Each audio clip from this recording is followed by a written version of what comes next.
Եթե չեմ սխալվում, պարոն Խաչատրյան, ձեր ոլորտի ղեկավարը, պարոն Թորոսյանը,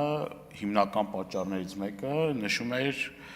կանանց խնդիր, այսինքն կանայք են հիմնական պատճառը, որ մենք ծնելիության խնդիրներ ունենք, միգուցե սխալվում եմ, բայց ես ուզում եմ մի քանի ուրեմն խնդիրների վրա ուշադրություն դարձնենք մենք, ինչն է պատճառը, մի քանի անգամ, ճիշտ է սոցիալ նախարարության հետ կապ չունի, մի քանի անգամ առաջարկություն ենք ներկայացրել առողջապահության նախարարությանը, ասելով,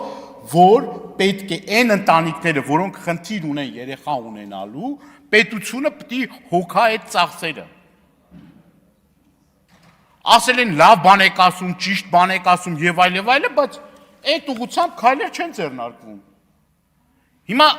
ինչքան ընտանիքներ կան, որ ուզում են երեխա ունենան, չեն կարում, ոչ ֆինանսը չի ներում։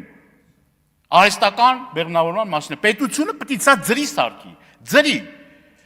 Երեխաների վրա, ծնելիության վրա, մենք առհասարակ պետք է փող չխնայենք։ Փող չպետք է խնայենք դրա վրա։ Եթե հիմա նայում ենք մեր երկրի եւ հարևան Վրաստանի օրինակ, շատ եմ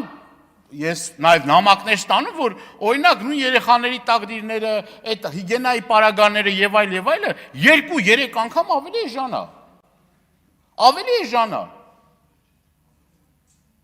Հիմա մենք պետք է ամեն ինչ անենք, որ այս թանկացումների պարագայում մարդը կարողանա շահագրգռված լինի, որ կարողանա վերջը այդ կարիքները հոգա։ Մենք այդ առումով